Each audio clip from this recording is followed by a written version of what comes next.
Effectivement, c'est bien sûr le projet Sénégal Dev Bossoya qui est l'objet de ce comité-là, de ce collectif-là.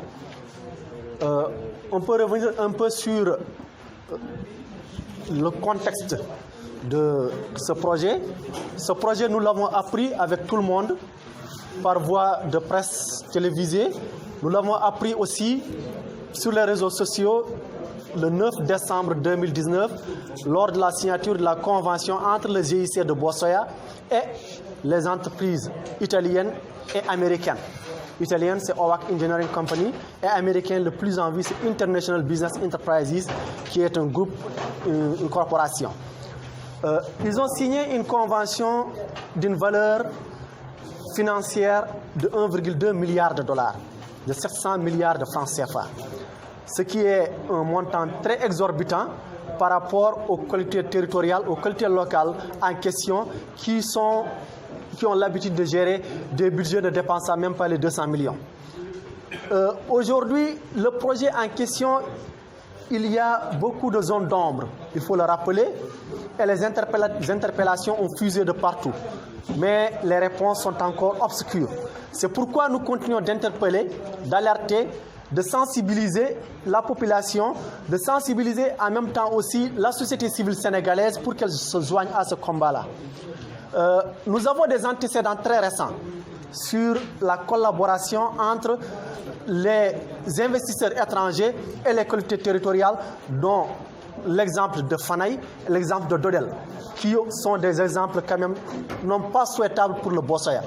Cause pour laquelle le collectif de défense pour la défense des intérêts du Bossoya demanderait au président du GIC, d'abord en premier lieu, de revenir sur l'objet de ce projet-là en question, parce que le financement, désormais, il est connu.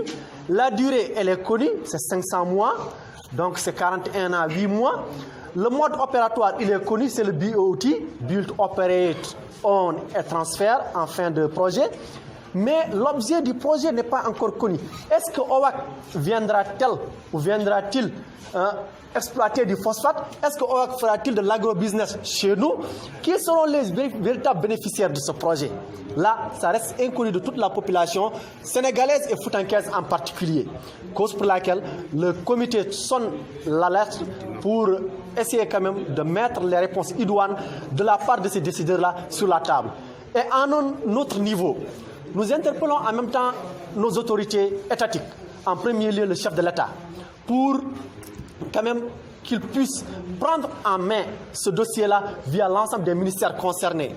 La somme, l'argent vient de l'extérieur. Nous voulons que le ministère des Finances et de la Coopération se saisisse de ce dossier-là. Les communes les questions sont localisées dans le territoire national sénégalais. Le ministre de la Coopération, le ministre de l'Aménagement du territoire et des collectivités territoriales aussi doit être saisi.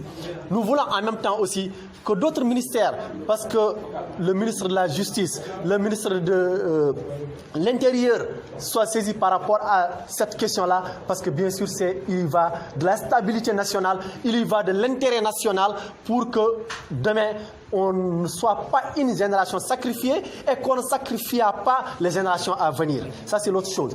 L'autre chose qu'il faut encore souligner, c'est que aujourd'hui, le projet n'a pas encore démarré, mais des incohérences ont été...